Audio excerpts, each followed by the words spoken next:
You're watching Better.tv. Home, family, life.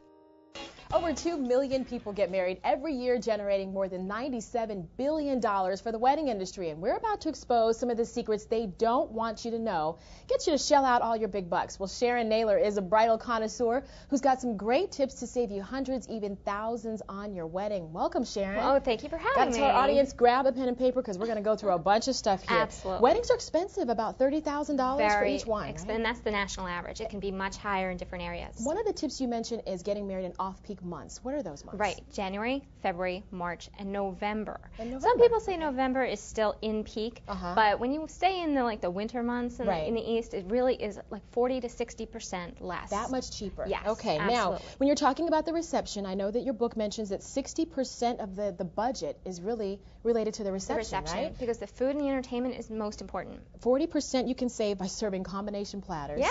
Not giving your guests the choice of the 3 entrees and doing a combination platter of like grilled shrimp and some beef medallions, maybe a crab cake. Your chef has to buy a third as much food because he doesn't have to change so that his guests can choose whatever else they want. The reception cake, the wedding cake that you have there, a lot of times you're not eating the cake that you see that in the pictures and that the bride and groom are cutting. Exactly. It's a different sheet cake, right? You get a smaller cake that's less labor intensive because you're paying for labor. Okay. And then serve your guests from a sheet cake in the back. They'll never know the difference. You also mentioned skip the dessert.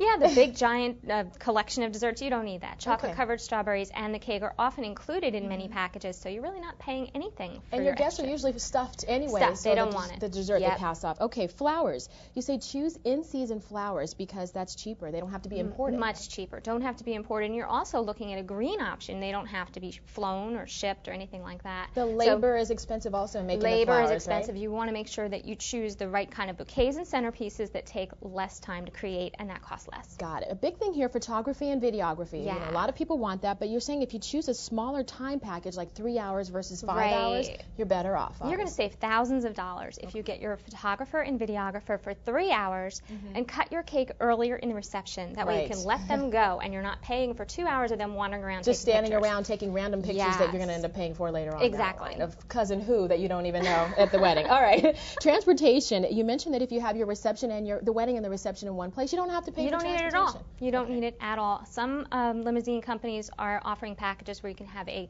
classic car for an hour just to take pictures with it, and it's not that expensive, and it's nice to get those pictures. And who would think that the color of the limousine would make that big of a difference? Black is more expensive than a white, or is it the less opposite? expensive. It's less like expensive. 40% less expensive than a white limousine because of supply and demand, and it's also better for the contrast of your pictures against your white gown. So and you also mentioned going to like an exotic car company that they'll rent you a car for a lot less. They will rent you a car for a lot less. You can go to car clubs, and the members often will rent out their car and drive it and watch it and take care of it for just a couple $100. And it'll just cost you a whole lot less to do it that way. Last but not least for the bride, the wedding gown. There's a lot of ways that you can get a discount on the gown. First of all, you mentioned is going on a mailing list and very quickly going to consignment shops as well. Right? Consignment shops in upscale areas often have wedding gowns that have been unloaded by brides who've worn them. And if you get on the mailing list of your favorite designers and bridal shops, you'll get early notice on sample sales and VIP coupons, which will save you a ton of money. Lots of good information. We can go to your website at SharonNaylor.net, and you've authored over 30 books. Thank you so much. Very good information. Thanks for watching Better.tv. Always on with home, family, life. Email us at ideas@better.tv. Together, we make it better.